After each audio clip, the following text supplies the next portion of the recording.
Hey Comets, welcome to Telescope Talks, a podcast from Palomar Student Newsroom.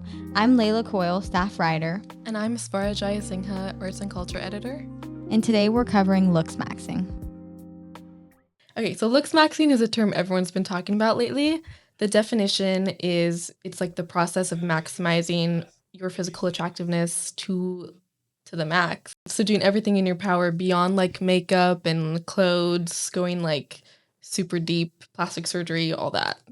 So what do you think about this term? I think that that's definitely the correct definition for it. I think that it's very like focused on like promoting like beauty and like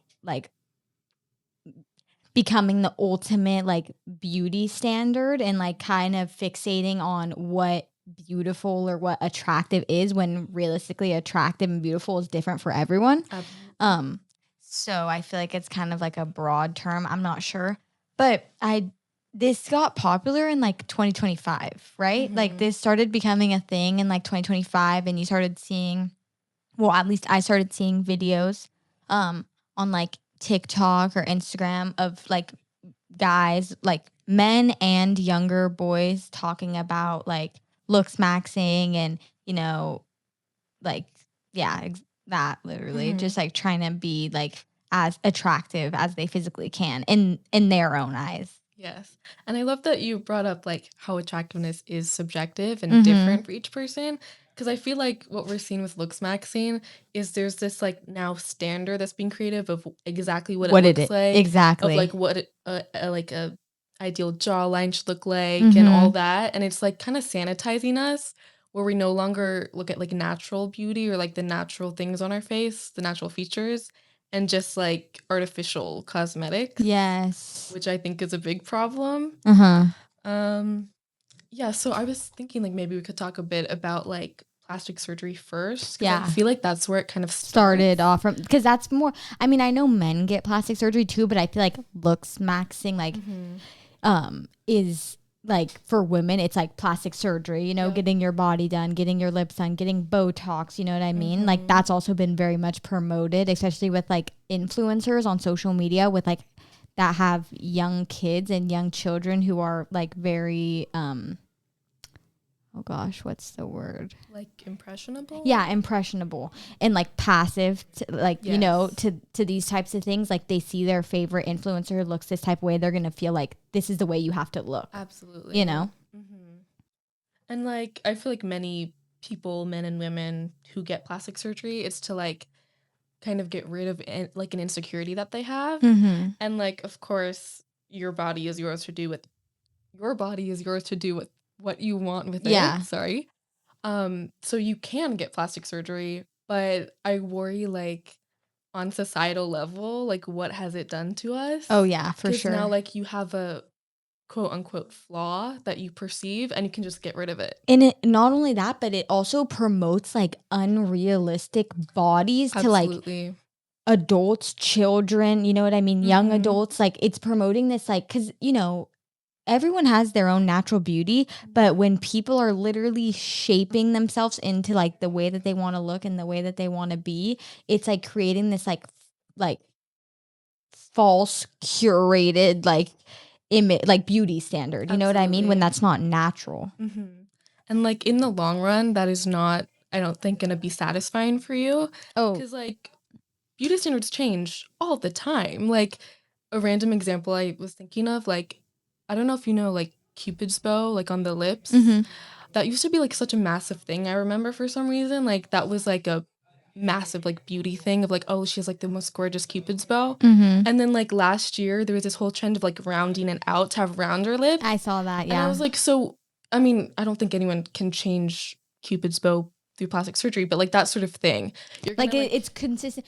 The reason why it's addicting is because like, okay, you're unsatisfied with the way you look, so then you change something, but at the same time, like I've watched like many people who've got plastic surgery talk about it, and they openly say how it's addicting. You know what I mean? Like just like anything else, like when you fix one thing about yourself, you're like, oh well, you start realizing all these other things that you want to change, or oh, I just changed, you know, the wrinkles on my forehead, so now I want to like get a facelift. You know what I mean? It's like, if I could do this, I could do that, you know?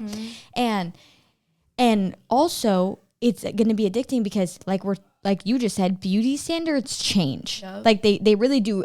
They find society and the media and just everything. Social media promotes different types of body types, different types of looks, different types of fashion. Like they promote, it's like it's trend, you know, like it goes off of trend. So if you're gonna be unsatisfied with yourself and then want to change yourself to every next trend, you're never gonna be happy with yourself. You're never gonna be confident in your own skin and embrace your natural beauty. Absolutely. And like, it's not like clothes, like you are irrevocably changing something about yourself. That you like, can you can't never go back. So on the topic of plastic surgery, the reason why like I felt the need and we felt the need to bring that up is because I felt like that was one of the major like beauty standard shifts, and like you know, all the people, all your favorite celebrities, all your favorite influencers are, you know, promoting it and doing, you know, getting like modifications in plastic surgery and changing themselves. And I feel like that's kind of become like a standard for young women. And now I feel like, well, women and men, but mostly women. And I feel like Looksmaxxing is now turning into like a modification, like unnatural beauty standard for men. I feel like we always focus on, you know, beauty standards for women and young girls, but men and young boys are just as impressionable and, you know, insecure because, you know, everybody's insecure. This is not a bad thing, but you know, if you want to go and change something about yourself forever, or you're fixating on your looks, that's usually a sign of insecurity, you know? And men and women could both be just as insecure. And I feel like Looksmaxxing is like setting a new standard for young boys and older men and just men in general. Yeah, I think it's preying upon young boys in the same way like the plastic surgery craze and the weight loss craze preyed on young women all this time. Yes, exactly. Like it's very different aspects for each, like the genders, but like at the same time, it does the same thing. It messes with, you know, young, impressionable or insecure minds, you know? Okay, so I want to talk specifically about Braden Peters, known online as Clavicular. So if you aren't familiar with who he is, he's an extremely popular Looksmaxxing influencer on like Instagram and Twitch. He's only 20, but he has very quickly in like the last year or so, just gone like wildly popular online for his content. So to give a little summary of what he does to himself to Looksmax and what he also kind of advises and promotes to his audience. And didn't he start this process when he was like a young like a young teenager? Yes. So I read on a like feature article on him that he started this around 14 years old. Yeah, he started injecting himself with testosterone supplements at 14. Mind you, his brain isn't even fully developed. His frontal lobe is not developed. It's like 10 years away, more than 10 years away. So we started doing that, and I believe I read that he wanted to Looksmax and become hotter to have political influence on other people, which kind of random, but that really stood out to me. I was like, that's political influence? Yeah, it said like political, like influence people's political beliefs. Although I will say now, as a Twitch streamer, he kind of got some flack for Twitch for streaming with very right-wing influencers, and he was getting backlash from it. So now he calls himself apolitical. So now he's just doing it for fun, I guess. But that's how he started. Some other things he does: he takes crystal meth to lean max, and does he inject? Does he like smoke that? Does he inject it? Because I know he injects things. Yes, I know he injects the testosterone. I don't know what else he like puts into himself. Yeah, I don't know how he takes the meth. I just know he does it. He also injects peptides into his face, his forehead, which is pretty much to like, he does different peptides to like enhance his like attractiveness, his beauty. Yeah. And then one of the big things he does is he takes a hammer to his chin to try and get a more defined jawline. So his kind of approach to it is if he believes that if you create like microfractures in your chin, that when they grow back, they'll grow back stronger and give a more chiseled kind of look. In case, you're wondering, there is no scientific evidence that this works. And actually, medical experts say that it's very harmful and can lead to serious injuries, like neurovascular injuries and like vision loss kind of too. Well, yeah, you're taking a big hammer and smashing your face. Mm-hmm. Another thing is, so he injects he does meth for, right. for beauty purposes. And he also injects into like his body, into his face, peptides, hormones, and cosmetic fillers. And as well as performing these. Oh, that's another topic. So not only does he do this to himself, he does it to other people. Mm-hmm. He does this to he's influencing, obviously because he has a mass following. So he has people who like his content, who think what he's doing is, great and that they want to do it themselves. But not only is he influencing, but he's genuinely doing this stuff to other people. Like he on his Twitch, if you don't know what Twitch is, it's a streaming app where pretty much you like live stream, and you can like interact with like comments and stuff, the chat. And a lot of times cause he's 20 years old. So like he's still in like the college scene. Like he's not in college, but he just he goes to Miami for like, frat parties. And when he's at these parties, all he does is like degrade women. So for whatever reason, these women, I don't know if it's for fun. I don't know if they're, joking, but I think a good amount of them are being, dead serious. Mm-hmm. These women or young girls walk up to him and are like, rate me. Tell me what I could fix about myself. Tell me, like, that is so sad. You know what I mean? Like they're going to someone who literally modifies his body, injects things, to be like attractive, and they're asking what they like his advice for them. And mind you, when he rates these girls, he'll laugh in their face. He'll tell them they're ugly. If you don't fit his exact beauty standard, which is completely unnatural and unreal, pretty much drug addicts, then you're not like pretty to him. He'll straight up on live stream, he'll literally tell these girls in front of thousands of people that they're ugly and laugh right at them. And speaking on that, I saw that he calls, like, in addition to calling people ugly and degrading them, people who are like super ugly in his opinion, he refers to them as subhuman. Yep. Which I don't think I need to explain why that's like wrong. Awful. And so like to kind of psychoanalyze him a little bit, not that we're licensed professionals at all. Mm-hmm. Clearly he was insecure from a young age, and that just internalized it. And so now it's the classic case of like, I'm hurt, so now I'm gonna go and hurt all these other people as well. And he has like talked about that. Like when he first started blowing up, he would talk about like, he would show pictures of his younger self, which he was literally completely normal, completely fine, like attractive guy. Like I'm not gonna say his actions make him good, but like his actions make him ugly. But at the same time, like before he started doing all this stuff, he was just an average guy, and he like, you could tell he's insecure because the way he would talk about himself, like he would just say horrific things about himself, how he used to look. Like he literally thinks that he's doing all this stuff to be happy. He does coke, he does meth, he injects himself with all sorts of various types of hormones and peptides and yeah, it's just awful. And there's this girl, I don't remember her name exactly, but this girl that he was like interested in, she was like 17 years old,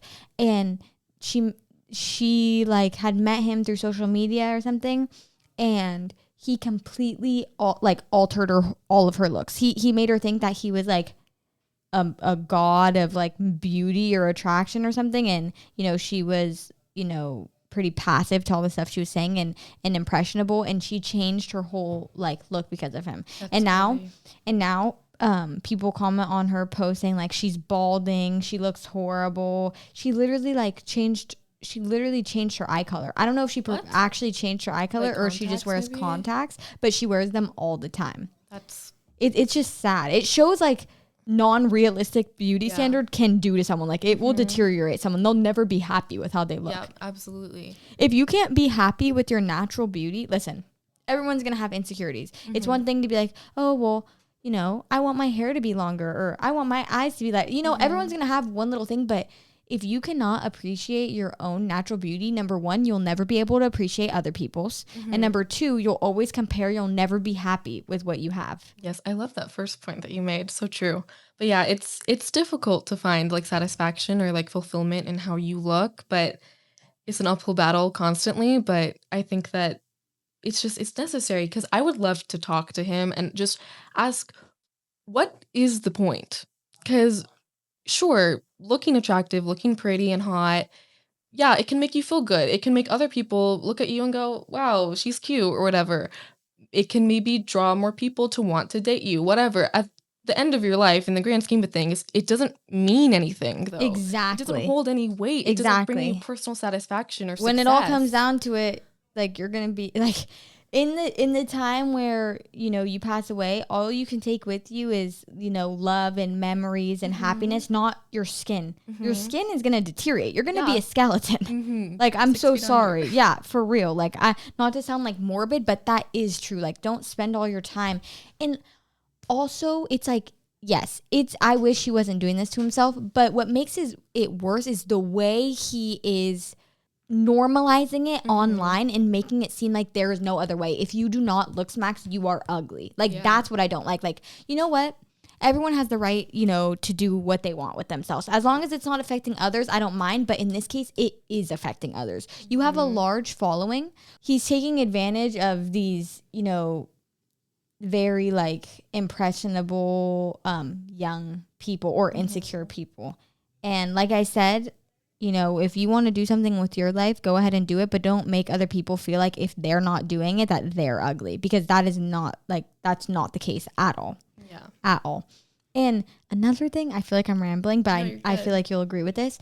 Another thing that I wanted to say is, listen, everybody wants to, yes, like I said, like previously, everyone has natural beauty. You need to appreciate your natural beauty or else you'll never be happy. But with that being said, everybody wants to be beautiful. Yeah. Everyone wants to feel beautiful. Everyone wants to look beautiful. There is nothing wrong with wanting to be the healthiest you can be, want to, you know, you want to take care of yourself, want to be vibrant and beautiful and attractive, but do it naturally. Yeah. Do it naturally and mind your own business and do not push it onto other people. Absolutely. If you're taking care of your health and doing, you know, taking great care of your skin and your hair and you're working out and you're eating good for you. That's great. Everyone wants to do that, you know? Yeah. That's what like you should be doing to live a healthy and long life. You know what I mean? There's nothing wrong with being, like, trying natural ways to be the best version, you know, attractively of yourself. You know what I mean?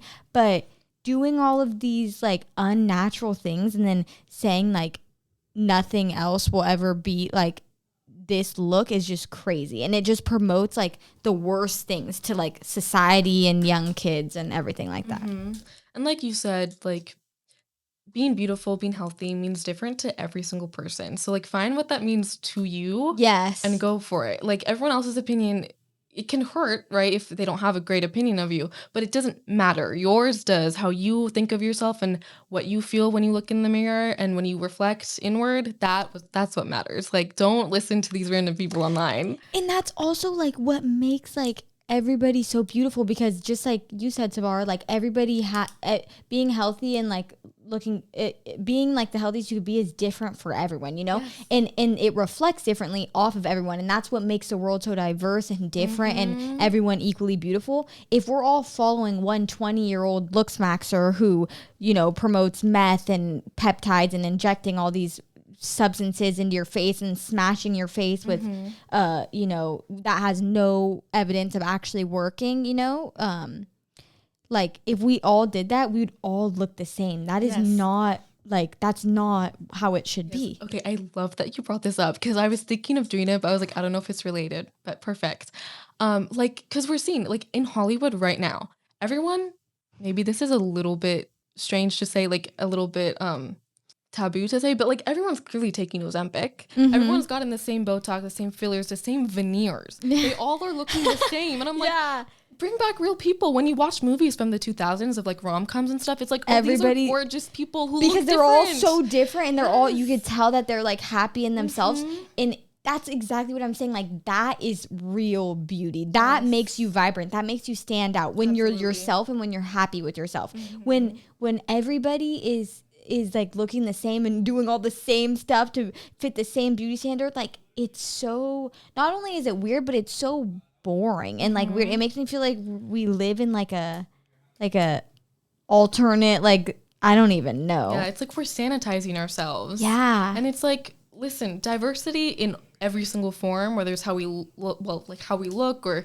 the different cultures and backgrounds we come from, like that's what makes the world so great and so lovely to live in. Exactly. You know? There's this quote from Helena Bonham Carter, this actress. She's British. I don't remember the quote, but essentially she was like talking about eating disorders, and she's like, at the end of your life you want to be happy. Eating makes me happy, so eat that croissant.